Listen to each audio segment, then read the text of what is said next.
اعوذ باللہ من الشیطان الرجیم بسم اللہ الرحمن الرحیم۔ سورۃ الفتح۔ تمہیدی باتیں میں پہلے عرض کر چکا ہوں۔ یہ سورہ مبارکہ نازل ہوئی ہے صلح حدیبیہ کے بعد۔ اس کی جو تاریخی پس منظر ہے صرف یہ چند جملے کفایت کریں گے۔ سن 5 میں غزوہ احزاب کے بعد یہ حضور نے صحابہ سے کہہ دیا تھا کہ اب قریش میں وہ دم نہیں رہا کہ اب دوبارہ وہ تم پر چڑھ کر آئیں اور حملہ کریں۔ لن تغزوکم قریش بعد عامکم ھذا ولکنکم تغزونہم۔ اب انیشیٹو تمہاری طرف سے ہوگا۔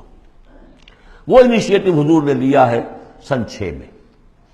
آپ نے عمرے کا احرام باندھا اور آپ کے ساتھ 1400، عام طور پر زیادہ بیان ہوتا ہے لیکن بعض روایات میں 1800 صحابہ احرام باندھ کر چلے کہ ہم عمرہ کرنے جا رہے ہیں۔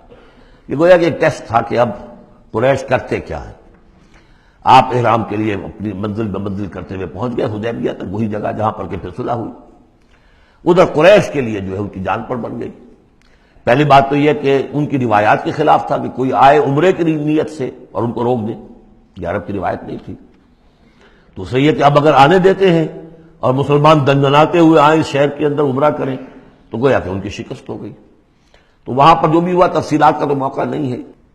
ایک طرف تو وہ تلے ہوئے تھے کہ جنگ کریں گے، اور جب حضرت عثمان کو حضور نے بھیجا ہے کچھ سلسلہ جنبانی کے لیے، وہاں ان کو روک لیا گیا، خبر مشہور ہو گئی کہ انہیں شہید کر دیا گیا۔ پھر حضور نے بیعت لی، وہ بیعت علی الموت کہلاتی ہے، بیعت علی لا نفر یا بیعت علی الموت، اور اس کا نام ہے بیعت رضوان۔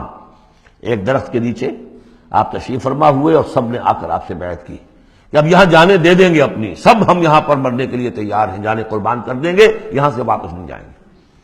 جب وہاں یہ خبریں پہنچی اور انہوں نے کچھ اور اندازہ کر لیا تھا کہ یہ تو بڑے سرفرے لوگ معلوم ہو رہے ہیں، ان میں سے کوئی جو ہے بھاگنے والا نظر نہیں آتا یہاں سے، تو پھر یہ ہے کہ وہ مجبور ہو گئے کہ اب کچھ صلح کریں۔ پھر صلح ہوئی، صلح حدیبیہ، لیکن وہ بڑی ان ایکول صلح تھی۔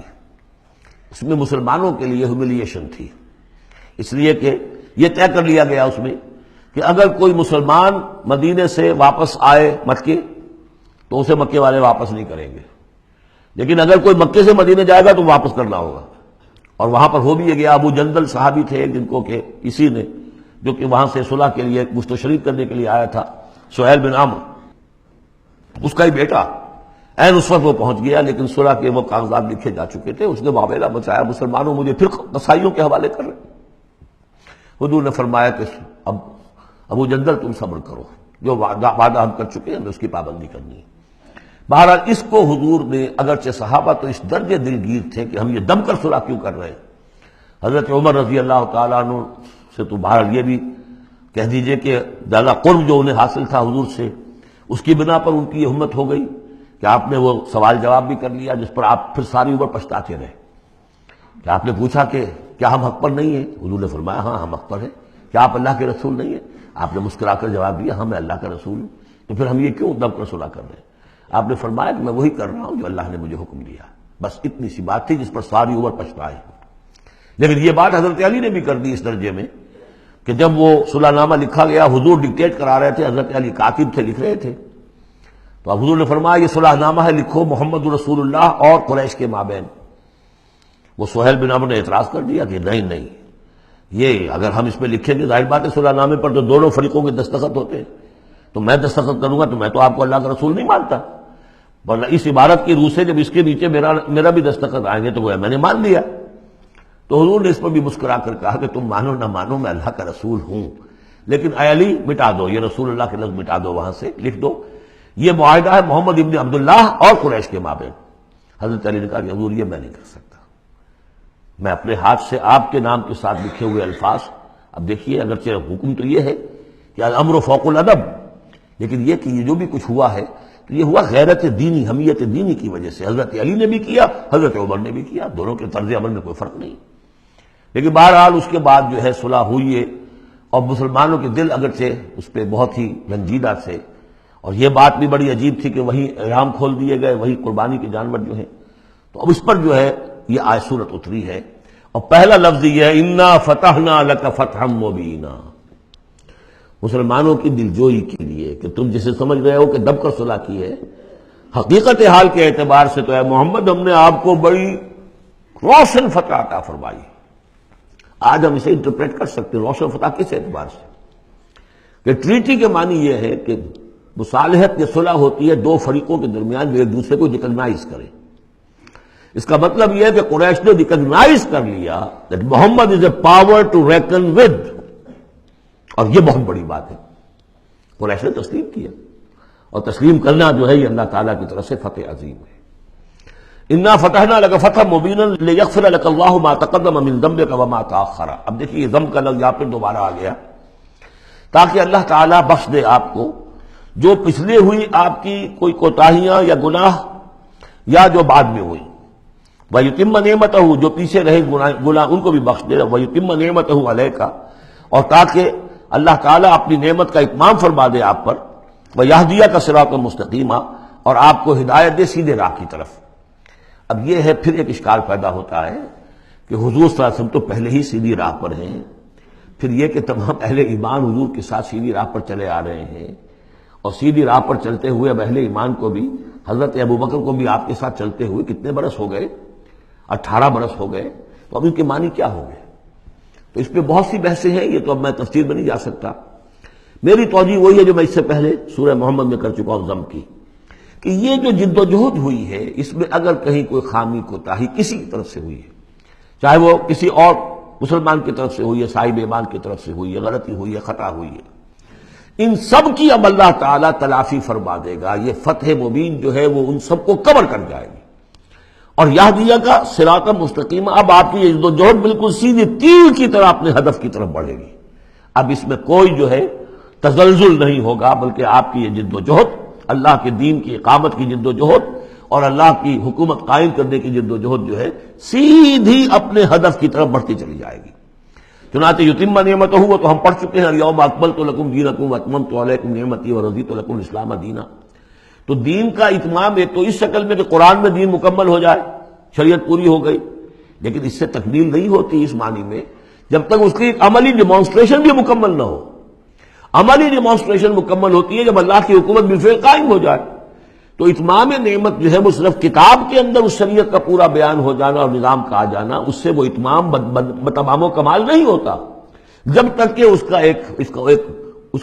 کی ایک نشانی، اس کا ایک نمونہ جو ہے، اس کی ایک صورت لوگوں کے سامنے نہ آ جائے، آئیڈیل فارم اس کی جو ہے وہ سامنے نہ آ جائے، اس کا نمونہ سامنے آ جائے. تو اس کے لیے ضروری ہے کہ اب یہ جد و جہد آپ کی جو ہے سیدھی اب تیز رفتاری کے ساتھ اپنے اصل ہدف یعنی اظہار دین لیظہرہ علی الدین کلہ. اور یہ آیت آ جائے گی اس سورہ مبارکہ کے آخر میں بھی کہ ہم نے بھیجا ہی آپ کو ہے محمد اس لیے ہے کہ آپ اللہ کے دین کو غالب کریں.